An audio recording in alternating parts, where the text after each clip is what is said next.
आकाश और पृथ्वी, दिन और रात, सूर्य, तारा, गरुड़, चांद और समुद्र में रहने वाले और आकाश में उड़ने वाले सब जंतु और भूमि पर रहने वाले सब जंतुओं को बनाने के बाद परमेश्वर ने कहा, हम मनुष्य को अपने स्वरूप के अनुसार अपनी समानता में बनाएं और वे समुद्र की मछलियों और आकाश के पक्षियों और घरेलू पशुओं और सब रेंगने वाले जंतुओं पर और सारी पृथ्वी पर अधिकार रखें।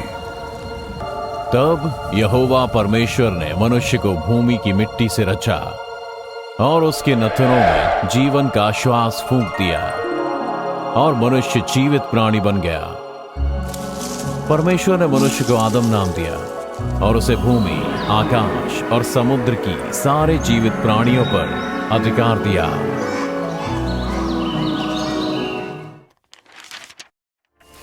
यहोवा परमेश्वर ने पूर्व की ओर अदन में एक वाटिका लगाई। तब यहोवा परमेश्वर ने आदम को लेकर अदन की वाटिका में रख दिया कि वह उसमें काम करे और उसकी देखभाल करे।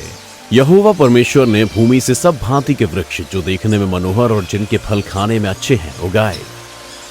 परमेश्वर के प्रबंध के अनुसार कोहरा पृथ्वी से उठता था, जिससे सारी भूमि सिंच जाती थी। वाटिका को सींचने के लिए एक महानदी अदन से निकली और आसपास के क्षेत्र में बहने लगी। परमेश्वर ने वाटिका के बीच में जीवन के वृक्ष को और भले या बुरे के ज्ञान के वृक्ष को भी लगाया। तब परमेश्वर ने आदम से कहा, तू वाटिका के सब वृक्षों का फल बिना खटके खा सकता है, पर भले या बुरे के ज्ञान का जो वृक्ष है उसका फल तू कभी न खाना, क्योंकि यदि तू ऐसा करेगा तो मर जाएगा। और यहोवा परमेश्वर भूमि, सारे घरेलू पशुओं, जंगली पशुओं और आकाश के सब पक्षियों को आदम के पास ले आया कि देखिए वह उनका क्या क्या नाम रखता है। और जिस जिस जीवित प्राणी का जो जो नाम आदम ने रखा वही उसका नाम हो गया। अब परमेश्वर ने जितने प्राणियों की सृष्टि की थी उन सबों के पास अपना अपना साथी था, परंतु आदम के लिए कोई उपयुक्त सहायक ना मिला। और यहोवा परमेश्वर ने कहा, आदम का अकेला रहना अच्छा नहीं, मैं उसके लिए एक ऐसा सहायक बनाऊंगा जो उससे मेल खाए।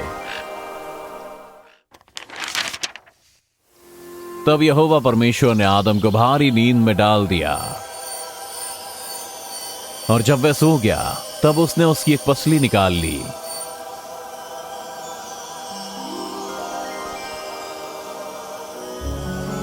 और उसने उस पसली को जो उसने आदम में से निकाली थी स्त्री बना दिया और उसको आदम के पास ले आया।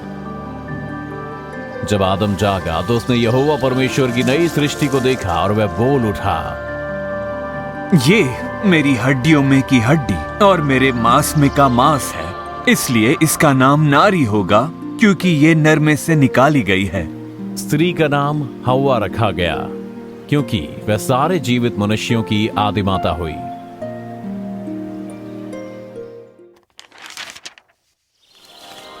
परमेश्वर ने मनुष्य जाति को अपने ही स्वरूप के अनुसार उत्पन्न किया।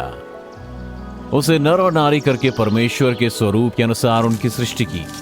आदम और उसकी पत्नी दोनों नंगे थे पर लजाते न थे। परमेश्वर ने आदम और हव्वा को आशीष दी और कहा, फूलो फलो और पृथ्वी में भर जाओ और उसको अपने वश में कर लो। मैं तुम्हें उन सब प्राणियों पर अधिकार देता हूँ जिन्हें मैंने सृजा है। मैं तुम्हारे भोजन के लिए तुम्हें प्रत्येक बीज वाले पौधा और प्रत्येक बीज वाला फल देता हूँ, और मैं पृथ्वी के प्रत्येक पशु, आकाश के प्रत्येक पक्षी और रेंगने वाले हर जंतु को जिसमें प्राण है तुम्हें देता हूँ, और मैं तुम्हारे भोजन के लिए तुम्हें सारे पौधे देता हूँ। और परमेश्वर ने मनुष्य को एक साथी प्रदान किया और ठहराया कि जब एक पुरुष और उसकी पत्नी एक होंगे तो वे दोनों एक तन होंगे। तब परमेश्वर ने जो कुछ बनाया सबको देखा तो क्या देखा कि वह बहुत ही अच्छा है। तथा सांझ हुई, फिर भोर हुआ इस प्रकार छठा दिन हो गया। सातवें दिन आकाश और पृथ्वी और उनकी सारी सेना का बनाना समाप्त हो गया। उसने अपने किए हुए सारे काम से सातवें दिन विश्राम किया। परमेश्वर ने सातवें दिन को आशीष दी और पवित्र ठहराया, क्योंकि उसमें उसने सृष्टि की रचना के अपने सारे काम से विश्राम लिया। तब परमेश्वर ने मनुष्य को अपने स्वरूप के अनुसार उत्पन्न किया। अपने ही स्वरूप के अनुसार परमेश्वर ने उसको उत्पन्न किया। नर और नारी करके उसने मनुष्यों की सृष्टि की। और परमेश्वर ने उनको आशीष दी और उनसे कहा, फूलो फलो और पृथ्वी में भर जाओ और उसको अपने वश में कर लो और समुद्र की मछलियों तथा आकाश के पक्षियों और पृथ्वी पर रेंगने वाले सब जंतुओं पर अधिकार रखो। उत्पत्ति अध्याय 1 वचन 27 और 28।